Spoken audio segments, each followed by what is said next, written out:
Hi, everybody. It is Gayla Wick, Denver Love Coach and Matchmaker, here again with you on my new series, Things That You Really Can Avoid, Mistakes or Blunders That You Can Avoid on Your First Dates. It's going to make you feel so much more confident if you know these things. So if you missed the first three, go to gaylawick.com, make sure you read them, make sure you watch the videos. I did make a mistake and I erased the content on blog number 2, but the video is still there. So what can I say? Not perfect. It was a silly mistake. I was trying to do too many things at once. I'm sure that you can identify with me. And also, if you're dating or if you're thinking about dating, you probably can really identify with some of the things that I'm talking about that are going on, and would hopefully you want to know how to avoid those things. So I'm not going to go over those, but make sure that you go back and read those blogs. They're very short and the videos are very short. And I'm going to keep this one short today too. But I'm seeing this a lot. Did you ever get yourself in a situation where you said yes and you really wanted to say no? Or maybe the reverse is true. You said no and you think about it and you go back and the answer is really yes.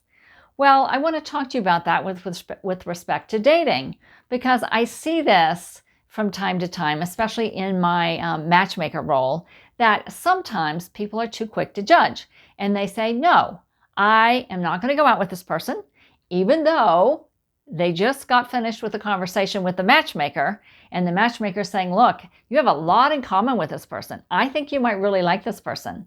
No, they don't meet all 27 things that you have on your list. However, the important things you really have in common, and I think you should at least give it a shot. We've had all kinds of excuses in the matchmaker world. I am connected to many of the matchmakers at Talkify, and we talk offline and we talk in groups and we find out what's really going on with each other, so we can do a better job. But I'm hearing all kinds of stories about people saying, you know what? No, matchmaker, I'm not going out with them because I said that I wanted someone who's at least 6 feet tall, and you're telling me that he's 5'11". Now, I know that may sound crazy, but this is happening. Ladies who say that, listen, that is crazy. You are turning down a possible match on every single thing that you've told us just because he isn't as tall as you would like? Come on already. And actually, I got to tell you, to me, it's funny, but it's not funny. The women who say this, that they really must have someone who's at least 6 feet tall, 6'1", 6'2", 6'3", 6'4", if you look at how tall they are, they're 5'5", 5'4" sometimes, and they still want this ginormous tall man. I don't get it. I will say, please don't do things like that. It's so silly. And the other thing is, I get clients that say to me, yes, I want to date a man in his 40s because she's late 30s, early 40s. However, she's pretty insistent that he have hair. Now, really? I give you all the things that you said you wanted. This is a wonderful person that I want to set you up with.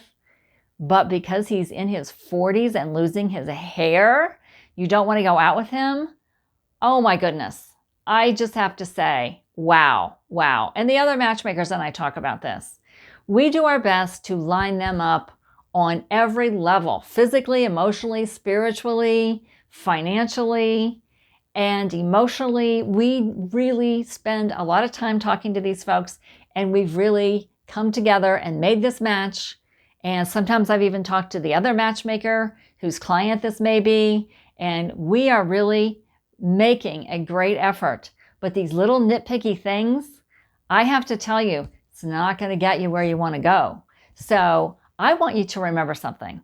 If you're going to go out on a first date with someone, please remember, it's just a first date. It's not love, marriage, and the baby carriage. I mean, let's get real here. Take some time, take an hour of your time, an hour and a half of your time, and get to know this person.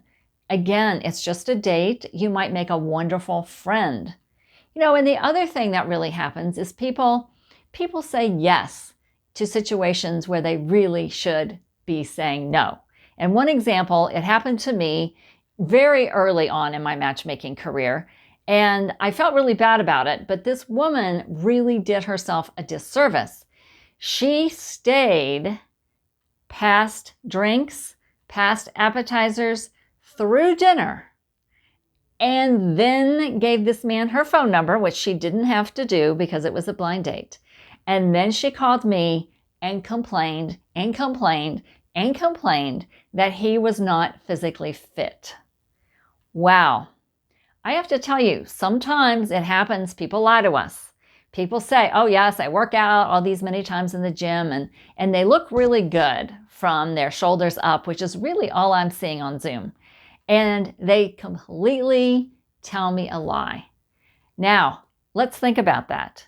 If that was me and I walked into that date, I would have taken one look at the person that she told me was beyond the pale of obese and waddled to the bathroom later at the end of the dinner.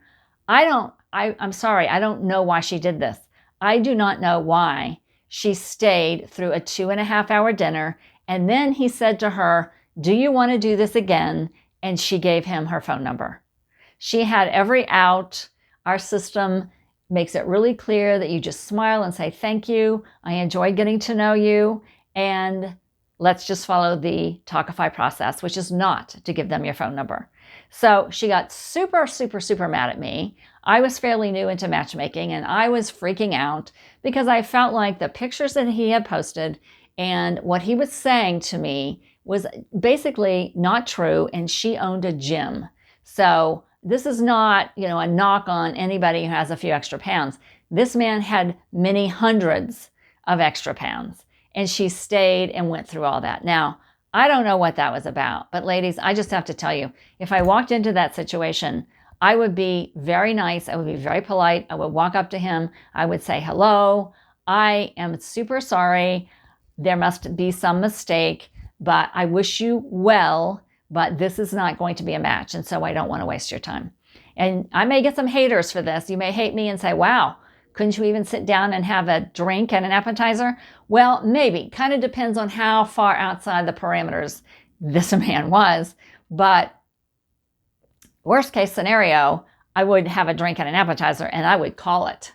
And that's really, as a matchmaker, that's why I set things up the way I do. Because if it's so bad, what's the point? What's the point of staying, wasting your time, being miserable? So I just wanted to talk to you about that whole concept of, are you saying no when you really should say yes? Or are you saying yes when you really should say no? It's okay. It's okay to own your yeses. It's okay to own your nos. But if you're going to say no to a potential match or a potential date, have a real reason.